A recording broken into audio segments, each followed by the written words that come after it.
awards table right behind the broadcast tent and in between the finish tower. Coming right back up to the start of the next race. Brian, who do we have in this race? We have the Women's Masters Open D Cox 4 final. Alexandria lane 1, Chinook lane 2, Capital lane 3, Sarasota County Rowing Club Composite with GBRC North in lane 4, Riverfront Recapture lane 5, Sammamish RA lane 6, Minneapolis Rowing Club lane 7, and Alexandria Ann Arbor Composite in lane number 8.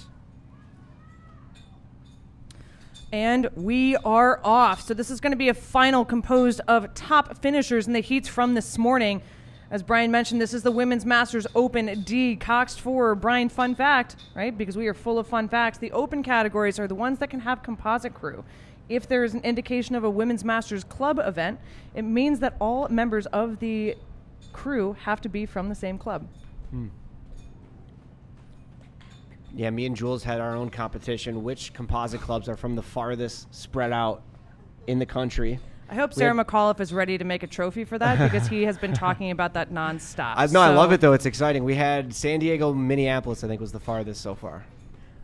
Just from the races that we've seen. There's probably something farther. But speaking of beating, let's go ahead and take a look at this race that's going on in front of our eyes here. What contact we have across this field showing just the competitive nature of these athletes. This is going to be the Women's Masters Open D Cox 4. So right now, I'm going to give a slight advantage to that crew from Alexandria all the way out in lane 1. That's going to be Christina Schwartz, Jennifer Bright, Pamela Jones, Mary Cato, and Grace Lee. Jumping off the blocks pretty quickly to establish a lead. I know that we're looking at this race from a bit of an angle, Brian, but I'm going to say that they've got about 2/3 of a lead over the rest of the field, and that battle between second and third continues to unfold with a slight advantage for lane 4. That'll be Sarasota County and GBRC North trying to charge forward and to catch up with that boat from Alexandria.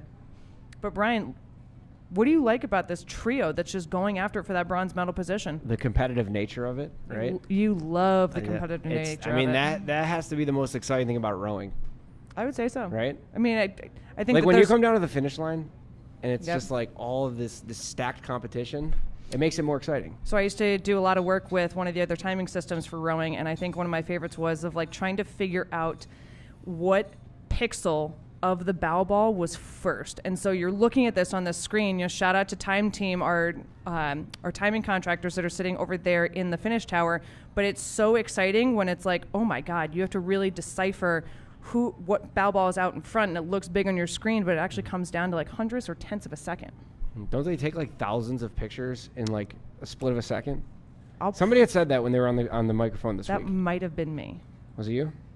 I think it was actually like a couple thousand pictures. I don't want to necessarily put a number to it, but technology. We have now pulled up to a 4-boat contact.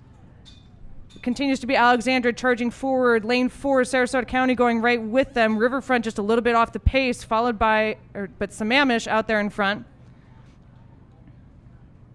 Yeah, still good competition, though, Katie, on the left side of the screen. But right now, it looks like 1 and 2 are shaking out pretty well. Alexandria Community Rowing in lane number 1, followed by Sarasota County Composite with GBRC North in lane 4. 3:10 into this race. But that bronze medal, very well up for grabs between 5 through 8.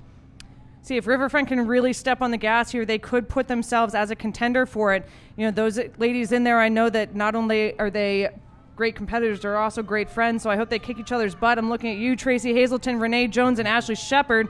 You've got hometown advantage with Claire out there, who's a Trinity Coxswain, or was a Trinity Coxswain, so she's been with you for a long time.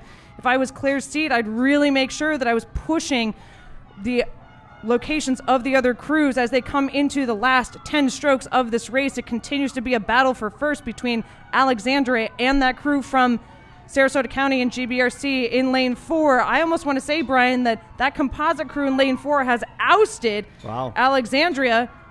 And there they go. That's going to be at the line. I'm going to say that is about a second, maybe a little bit more. Sammamish overtaking Riverfront for that bronze medal position. But again, Riverfront with a late charge there. Lane 7 now through the line. That's going to be Minneapolis. But we'll have to wait for the official results. We're going to need those 1,000 photos right now because that was intense. 1.26 second difference between second and first. 6.55 between bronze and gold. And Brian, for the record, that takes like 1,000 images, but it combines it into one. That's still awesome. It's not like we have That's to still amazing. It's not like we have to sift through 800, 900 images, but yeah, it's still pretty cool. Thank you, technology. And I could even go deeper. How does it do that? You're like, we're not going there. Pass. Take us through the process. I've got to go. Katie, the engineer. I'm leaving. Whatever nope, you want to call that. I was an English major, Brian. Don't get those two confused. So it looks like Alexandria unofficially will take second, Sarasota County first, and Sammamish third. Wow, what a race. Alexandria had the lead throughout the majority of that race. I know. Crazy how that happens.